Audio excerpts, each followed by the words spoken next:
జింబాబ్వేతో ఓటమి తర్వాత ఆస్ట్రేలియన్ టీంపై చాలా ప్రెజర్ అయితే పడింది. ఇక ఆ టీంకి మిగిలిన 2 మ్యాచ్‌లు కూడా ఖచ్చితంగా గెలవాలి. ఒక్కటి ఓడిపోయినా సరే సూపర్ 8 నుంచి తప్పుకోవాల్సిన సిట్యుయేషన్‌లోకైతే వెళ్ళిపోయారు. కానీ ఆస్ట్రేలియన్ స్టాండ్ ఇన్ కెప్టెన్ అయిన ట్రావిస్ హెడ్ మాత్రం మాకు ప్రెజర్ ఏమీ కొత్త కాదు. ఇలాంటి సిట్యుయేషన్స్ నుంచి ఎన్నో సార్లు మేము విజయవంతమయ్యాం అని 2023 ఓడిఐ వరల్డ్ కప్‌ని అందరికీ గుర్తు చేశాడు. ఇలా అన్నాడు అంటే మిగతా టోర్నమెంట్‌లో ఏమైనా చేస్తారో లేదో కూడా చూడాలి వీళ్ళు.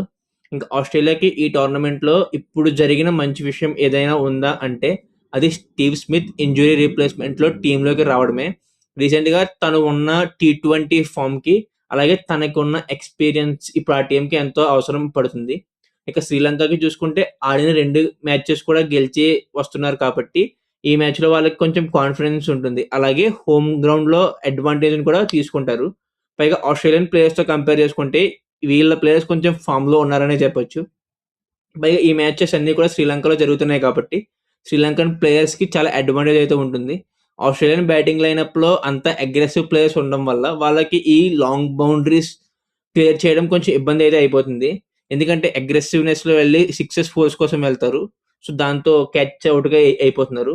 ఆస్ట్రేలియాతో శ్రీలంక మ్యాచ్ చూసుకుంటే, ఆస్ట్రేలియాకి ఒక విధంగా విర్చువల్ నాకౌట్ అనే చెప్పొచ్చు. ఒకవేళ శ్రీలంక గెలిచింది అంటే సూపర్ ఎయిట్స్‌లోకి వచ్చేస్తుంది.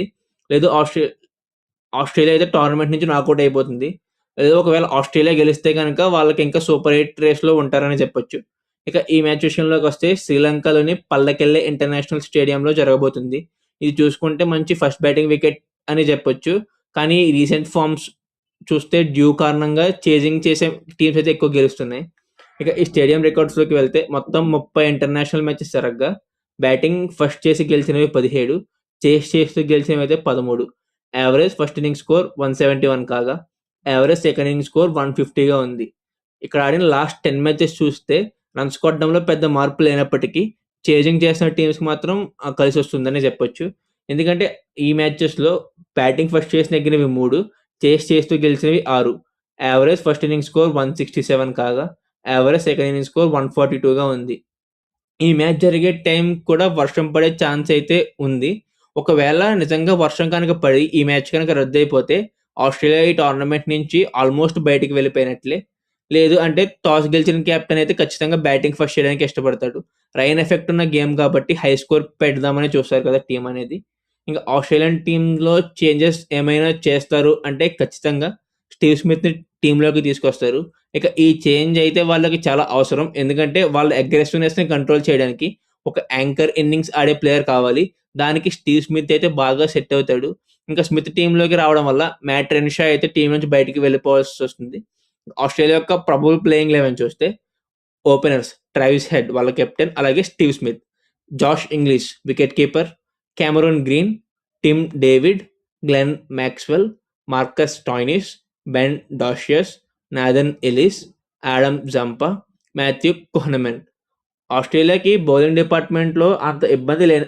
కానీ బ్యాటింగ్‌లో యాంకర్ ఇన్నింగ్స్ ఆడే ప్లేయర్ లేకపోవడం వల్ల ఈ టోర్నమెంట్‌లో కొంచెం ఇబ్బంది పడిందనే చెప్పొచ్చు. స్టీవ్ స్మిత్ రాకతో ఆ ప్రాబ్లమ్ అయితే సాల్వ్ అయిపోయిందనే అనుకుంటున్నా. మరోవైపు శ్రీలంకకి చూసుకుంటే హోమ్ గ్రౌండ్ అడ్వాంటేజ్ తీసుకొని ఆడిన 2 మ్యాచ్‌లు కూడా గెలిచి మంచి ఫామ్‌లో ఉందనే చెప్పొచ్చు. శ్రీలంక యొక్క పవర్ ప్లేయింగ్ 11 చూస్తే వీళ్ళు ఈ ప్లేయింగ్ 11లో మార్పులు, చేర్పులైతే ఏమి చేయకపోవచ్చు. ప్యాథమ్ నిశంక, కమిల్ మిశ్రా వీళ్ళ openers, Kusal Mendis wicket keeper, Pramod Rathnayake, Kamindu Mendis, Dasun Shanaka వీళ్ళ captain, Dunith Wellalage, Dushan Hemantha, Dushmantha Chameera, Maheesh Theekshana, Matheesha Pathirana. Sri Lankan team changes ఏమి చేయకపోవడానికి కారణం వీళ్ళు గెలిచొస్తున్నారు కాబట్టి ఆ యొక్క టీమ్ యొక్క ప్లేయింగ్ 11 ఆళ్ళ కాంబినేషన్స్ అయితే మార్చరు. సో, సేమ్ కాంబినేషన్‌తో వచ్చే ఛాన్సెస్ అయితే ఉన్నాయి. ఇంకా ఈ మ్యాచ్ ఫిబ్రవరి 16న సాయంత్రం లోకల్ టైమ్ 7కి స్టార్ట్ అవ్వబోతుంది. అయితే ఈ మ్యాచ్ టీవీలో చూడాలి అనుకున్న వాళ్ళు స్టార్ స్పోర్ట్స్‌లోను, లేదు ఓటీటీలో చూద్దాం అనుకుంటే జియో హాట్‌స్టార్‌లోనైతే చూడొచ్చు. ఇంకా 2026 టీ20 వరల్డ్ కప్ చూస్తే వెస్టిండీస్ టీమ్‌ని 2016లో చూసిన ఓజీ వెస్టిండీస్ టీమ్‌లో అయితే కనిపిస్తుంది. ఈ 2026 T20 world cup group stage నుంచి క్వాలిఫై అయిన మొదటి టీమ్ వెస్టిండీసే. ఆడిన 3 మ్యాచెస్‌లోనూ డామినేటింగ్ పెర్ఫార్మన్సెస్ ఇచ్చి క్వాలిఫై అయితే అయిపోయారు. ఇంకా వెస్టిండీస్‌కి చూసుకుంటే ఈ వరల్డ్ కప్‌లో బ్యాటింగ్‌లో షిమ్రాన్ హెట్మేర్, అలాగే షెర్ఫెన్ రదర్‌ఫోర్డ్ ఇద్దరు కూడా అద్భుతంగా రాణించగా, బౌలింగ్ డిపార్ట్‌మెంట్‌లో జేసన్ హోల్డర్, రొమెరో షెపర్డ్ ఇద్దరు కూడా అద్భుతంగా ఆడుతున్నారు. దానివల్ల ఆల్ రౌండ్ ప్రదర్శనతో అయితే వెస్టిండీస్ టీమ్ దూసుకెళ్ళిపోతుంది ముందుకి. ఇంతే గైస్ ఇవాల్టి video. Thank you for watching. Have a nice day. ఛానల్‌కి ఎవరైనా వస్తే ఖచ్చితంగా సబ్స్క్రైబ్ అయితే చేసుకోండి.